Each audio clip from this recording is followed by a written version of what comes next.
Months after purchasing the original Microsoft Surface, I went out and bought a Nokia Lumia smartphone and found comfort in a Windows mobile platform that was only a couple of short years away from dying. Like many other Windows Phone fans, I was excited when Microsoft purchased the Nokia smartphone business, and then I waited years and years for a Microsoft Surface phone that never came. And then finally it did come, in the form of the Microsoft Surface Duo. And to be honest, I was hesitantly excited when it came to the Microsoft Surface Duo. But there was a part of me deep down that hoped that Microsoft would be able to once again redefine mobile computing. This is InnoISO, and this is my Microsoft Surface Duo review.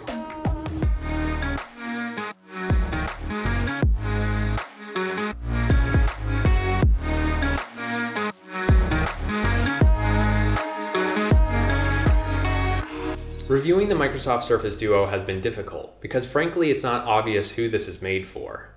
But in order to make it simpler, I'm going to divide my review into two parts. First, I'm going to review the Microsoft Surface Duo as a phone, and then I'm going to review it as something more. Microsoft has intentionally avoided labeling the Surface Duo as a phone, but for most users, you're probably going to replace your current device with the Microsoft Surface Duo.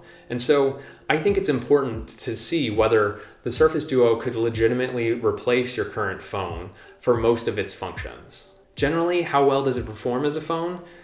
Not great.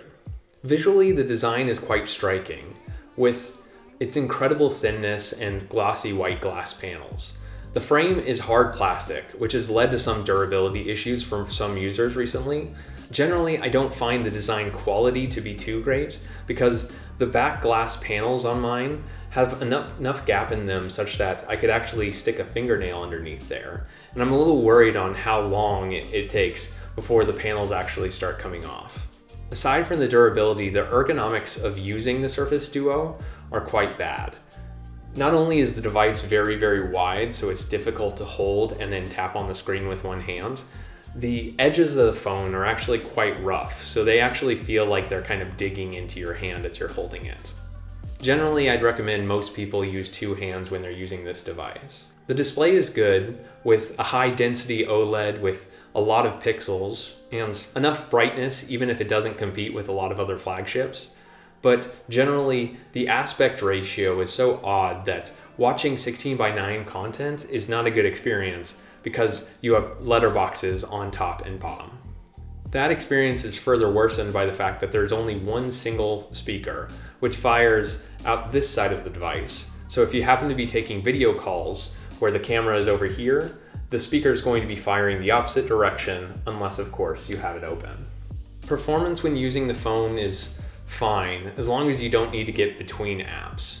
Now, generally, software updates have made the performance significantly better in the month that I've owned it, but it still isn't fast enough to compete with more modern flagships.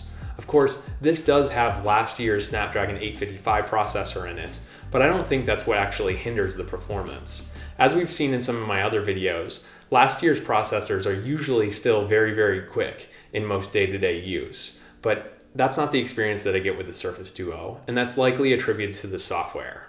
The Surface Duo has a very heavy skin that sits on top of Android that is made to make Microsoft's products front and center. As soon as you boot up this phone, it'll ask you to log into a Microsoft account, and then the very first apps that appear on the home screen are all Microsoft's apps. Personally, I don't have a big problem with this because I use a lot of Microsoft services anyways, but if you particularly don't like Microsoft services, then there are going to be a lot of apps on this phone that you'll consider bloatware. Generally, I find Microsoft's launcher to be significantly inferior to Samsung's or OnePlus's. And the icing on the cake is the fact that navigating through this phone using navigation gestures is such a terrible experience. I've spent the last few years getting very used to Android's and iOS's navigation gestures. And while Microsoft's gesture navigation is similar in concept, it's way too slow, inconsistent, and frankly confusing. And finally, for the camera.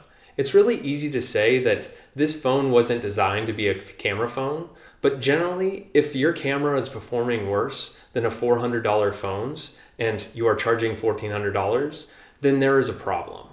It's not just that the pictures coming out of this phone are bad, which generally they are. It's the entire experience of using the camera, which is a lot due to the software. Frequently, when I tried to take a picture using the Surface Duo, I found that the camera was flipped upside down or mirrored such that framing the shot was nearly impossible. What do I do? What do I do? Okay, there we go. Okay, there we go. Oh, in the flash. But the bottom line is you shouldn't be buying the Surface Duo and expecting the camera performance that you'd get from an iPhone SE, a OnePlus flagship, or most other mid to high-end phones. So if this were just a phone review, I would tell you that the Microsoft Surface Duo is nowhere near its $1,400 asking price, and you're better off probably getting a mid-range phone around $500. But that's not it for the Microsoft Surface Duo. There is more. Notably, there's one screen more. Flip out the second screen for the Microsoft Surface Duo and you'll find that the screen space doubles, which should instantly push your imagination to dream of endless productivity and multitasking such that no other device in history could possibly achieve. At least, that's what I thought. In practice, it's not really clear exactly what Microsoft intends for you to do on these two screens. Between their marketing and the app pairs that come preloaded on the phone, it seems that they expect you to use the two screens for research when writing a paper, watching a video while reading news, or browsing social media, or reading a book, the way that boomers did before ebook readers existed. But in my personal experience, I've never found myself being more productive when doing those type of things on the Surface Duo. Sure, it's nice to have a video up on the side while browsing social media or answering emails, but the form factor doesn't actually lend itself to doing so comfortably.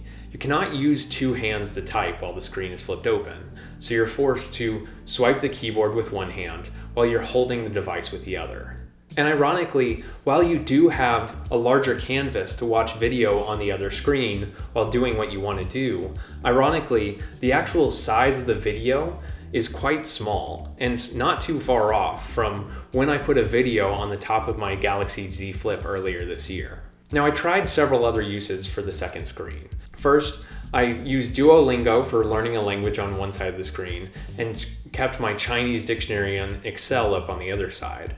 I also tried using two instances of Microsoft Office, with Excel open in one screen and PowerPoint open in the other, so I could make changes to my Excel file and with the results, then change my resulting PowerPoint output. But in any case, I found I was forcing myself to actually use the Surface Duo in this manner, and it never felt natural. Since the software would often get in the way of what I needed to get done, I would often find myself just flipping to a single screen or putting down the device entirely and picking up something that was more usable. But of course, there's one more form that the Microsoft Surface Duo could take on, and that's spanning apps across both screens in order to have a massive, what Microsoft calls, 8.1-inch canvas. That's about the same size as the screen on an iPad mini. And while that might be a great experience for reading a book on the Kindle app, I found that just about every single other application that I tried using this way ended up being more of a frustration than a benefit. I would love to span a YouTube or Netflix video across both screens, but unfortunately the way that the Microsoft Surface Duo handles content across both screens is it actually erases content down the middle of the video. So if your favorite YouTuber happens to stand in the middle of a video, they will likely have their face cut off. Or if you happen to watch streamers that stream FPSs, then you won't be able to see the crosshair. And I tried using the Surface Duo to fill out a form online with the browser spanning across both screens. And ironically, part of the form was a checkbox that was hidden in the gap between the two screens. And so I finished the form and then it told me that it was incomplete. And I had to go back and find the place with the hidden checkbox. So if I'm tallying the results, the Microsoft Surface Duo is bad for watching videos on one or two screens. It's got a terrible camera. The software is very buggy. The performance is slow. And generally, the experience of using this is a poor experience. And while I really wanted to love the Surface Duo, I found it was really too difficult to get over all of these faults. But before I wrap up, I'd like to pose an important hypothetical. Is it possible that Microsoft would be able to solve all of the difficulties of the Microsoft Surface Duo through software updates alone? Now, generally, I wouldn't recommend buying a product based on the possibility that software updates will make it viable, but that doesn't mean I'm not rooting for Microsoft to do so. I think there is a world where I'd actually enjoy using the Microsoft Surface Duo, despite the camera performance and the generally questionable choices on hardware, if the experience was truly seamless. Where throwing apps from one screen to the other feels good, and watching a giant 8-inch video across both screens is really engaging. That would make the Microsoft Surface Duo worth buying. And while I probably wouldn't pay $1,400 for it, I think that would be a viable alternative for those of us that have gotten tired of the same old glass slab every single time. I'm hoping that Microsoft can create that product in the Microsoft Surface Duo, or follow up with a second generation that solves all of these issues. Thank you for watching InnoISO. I hope you enjoyed this review of the Microsoft Surface Duo. If you are a Microsoft fan, be sure to get subscribed because I've got a review of the Microsoft Surface Pro X coming up real soon. Let me know down in the comments if there's anything else in specific you want me to review, and I'll be sure to catch you in the next one. See ya.